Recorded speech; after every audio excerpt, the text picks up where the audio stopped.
श्री गुरुलीलामृत अध्याय 19. श्री स्वामी भक्त बाळप्पा वृत्तकथन कथासार. 19व्या अध्यायात बाळप्पांची कथा वर्णिलेली आहे. श्री दत्त महाराजांची भक्ती करीत उर्वरित आयुष्य कंठावे हा हेतू मनात धरून बाळप्पा श्री क्षेत्र गाणगापूर येथे गेला.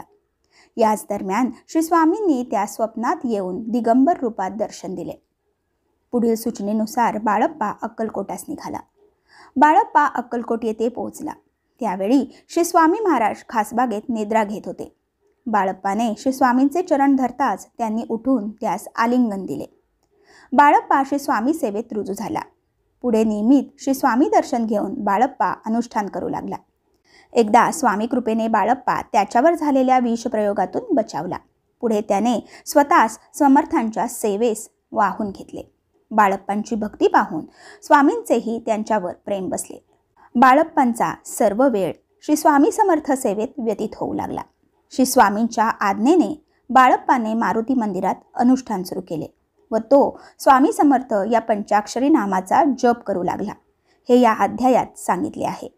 या अध्यायामध्ये सुंदराबाई नामक सेवेकरणीच्या लोभी वृत्तीचा व तिच्या कुवर्तनाचा अतिरेक होताच तिला सरकार दरबारी तिच्या कृत्याची किंमत मोजावी लागली व स्वामींच्या सेवेसाठीची व्यवस्था पंचांकडे सुपूर्द करण्यात आली याची ही कथा आहे.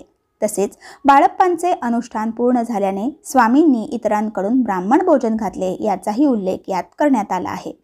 येथे श्री स्वामी भक्त बाळप्पा वृत्तकथन नामक 19वा अध्याय समाप्त झाला. बोला अवधूत चिंतन श्री गुरुदेव दत्त. श्री स्वामी समर्थ. श्री गुरुलीलामृत अध्याय 20. श्री स्वामी सुताख्यान निरूपण कथासार. श्री आनंद भारती महाराज गोपाळराव विद्वांस यांना सद्गुरूंचा अपरंपार महिमा जेथे ब्रह्मादिकांना समजला नाही तेथे मी पामर तुला समजावून देऊन गगनाला गवसणी ती काय व कशी घालणार असे सांगून पुढे या अध्यायात त्यांनी श्री स्वामीसूत आख्यान सांगितले आहे. दक्षिण कोकणातील रत्नागिरी जिल्ह्याच्या राजापूर तालुक्यातील इटिया गावी कुलीन घराण्यात स्वामीसूत अर्थात हरिभाऊ यांचा जन्म झाला. त्यांचे वडील दाजीसाहेब व आई काकूबाई यांना 8 मुले व 4 मुली होत्या. 8 वर्षांचे असताना विद्याभ्यासाकरता हरिभाऊंना मुंबईस आणण्यात आले. शिक्षण घेऊन त्यांनी नोकरी धरली. गोविंद माधवजींमुळे त्यांना सर्वप्रथम श्री स्वामी दर्शन घडले. लक्ष्मण पंडित या गृहस्थास त्याच्या धंद्यात खोट आली असता त्यास कर्ज मिळवून देण्या हेतूने हरिभाऊ व त्यांचे मित्र कामी आले. या नुकसानातून बाहेर येण्यासाठी लक्ष्मण पंडिताने श्री स्वामी चरणी केलेला नवस सफल झाला व ही उभयता मंडळी अक्कलकोटास श्री स्वामी दर्शनासाठी गेली. पंडितांचा नवस पूर्ण झाला असला तरी त्यांच्यामुळे अक्कलकोटास आलेल्या हरिभाऊंच्या आयुष्याला मात्र वेगळे वळण लागले. श्री स्वामींनी हरिभाऊंना आपलेसे केले. त्यांना स्वतःचा पुत्र म्हणविले.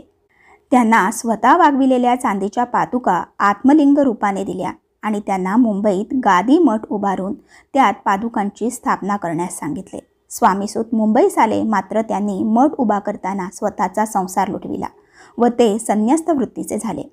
श्री स्वामींचा अनुग्रह प्राप्त होताच मुंबईस आलेल्या श्री स्वामी सुतांनी कांदेवाडी येथे मठ बांधून श्री स्वामींनी दिलेल्या आत्मलिंगाची त्यात स्थापना केली.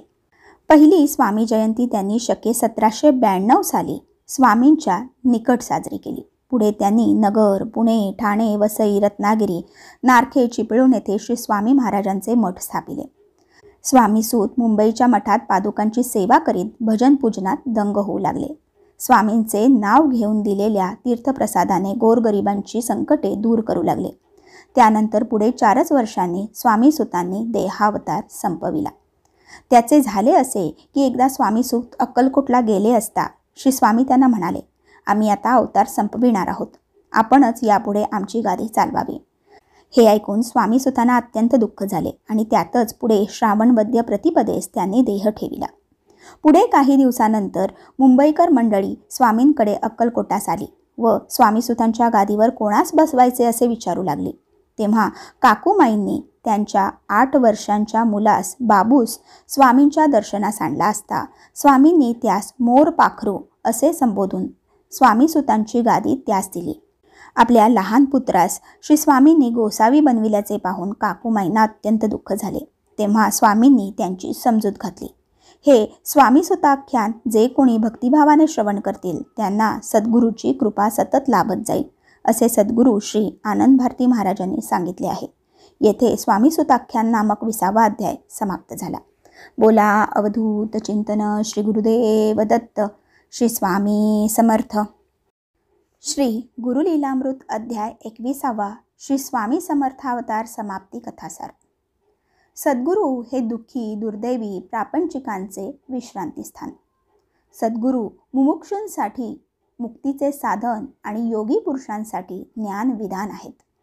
श्री स्वामी समर्थ सद्गुरूंच्या कृपेचा लाभ लाखो कोट्यावधी लोकांना झाला. आपले अवतार कार्य संपताच त्यांनी दिनोद्धारासाठी घेतलेला त्यांचा अवतार समाप्त केला. श्री शके 1800 बहुधन्य नामे संवत्सराच्या चैत्र कृष्ण चतुर्दशीस त्यांनी त्यांच्या अवताराची समाप्ती केली. अवतार समाप्तीचे वेळी श्री स्वामी समर्थांनी भक्तांना भगवद्गीतेत भगवान श्रीकृष्णांनी सांगितलेला अनन्याश्चिंतयन्तो माये जना पर्युपासते तेषा नित्याभियुक्तांना योगक्षेम वहाम्यहम हा उपदेश केला. आपला शोक आवरा आणि कर्तव्य कर्मास लागा. आम्ही जरी देह सोडून चाललो असलो तरी सर्व ठिकाणी राहू. जे आमचे सद्भक्त आहेत, जे निष्काम भक्ती करीत आहेत, त्यांची काळजी आम्हास आहे. त्यांच्या संकटकाळी आम्ही धावून येऊ. असा सर्व भक्तास दिलासा देत मध्यान समयी श्री स्वामी निजधामास गेले. सर्व भक्तांनी एकच आक्रोश केला. त्यांचा शोक इतका अपार होता की तो शब्दांनी वर्णन करणे अगदी अशक्य. त्यानंतर स्वामी भक्तांनी एक दिव्य विमान सजवून त्यात श्री स्वामींचा पद्मासनातील देह उचलून ठेवला व त्यांना वाजत गाजत मिरवणुकीतून बाजारपेठेच्या मार्गाने चोळप्पांच्या घराजवळ समाधीस्थानाकडे घेऊन चालले. स्वामींच्या निजधामाची बातमी तारेने व इतर भक्तमंडळींकडून गावोगावी समजली. त्यामुळे पुष्कळ ठिकाणाहून लोकांच्या झुंडीच्या झुंडी स्वामींच्या अंत्यदर्शनास येऊ लागल्या. श्री गुरुलीलामृत ग्रंथाच्या लेखनास श्री आनंद भारती महाराजांच्या कृपेने श्रावण कृष्ण चतुर्दशी श्री शके 1817 रोजी गोपाळराव विद्वांस यांनी आरंभ केला. पहिला नमनाध्याय लिहून झाला. त्यानंतर 6 वर्षे ग्रंथलेखन तसेच राहिले. विद्वांस यांच्या प्रापंचिक अडचणींमुळे त्यांना ग्रंथलेखन पुढे चालविणे अशक्य झाले. परंतु श्री आनंद भारती महाराजांनी या अडचणी दूर केल्या आणि पुन्हा शके 1823च्या श्रावण शुद्ध प्रतिपदेस त्यांनी विद्वांसाकरिता ग्रंथलेखन पुढे चालविले. कार्तिक मासापर्यंत 15 अध्याय लिहून पूर्ण झाले.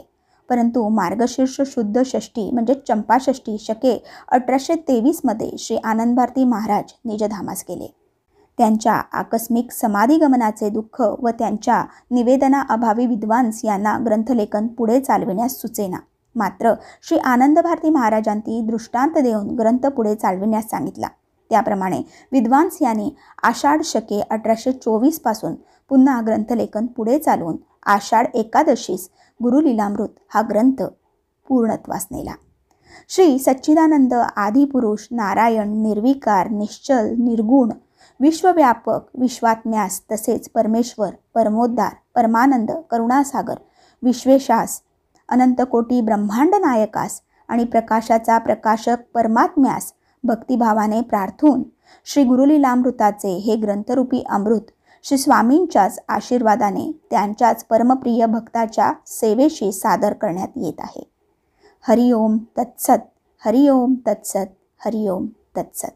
येथे श्री स्वामी समर्थ अवतार समाप्ती नामक 21व्या अध्याय रूपाने हा ग्रंथ समाप्त झाला. बोला अवधूत चिंतन श्री गुरुदेव दत्त. श्री स्वामी समर्थ.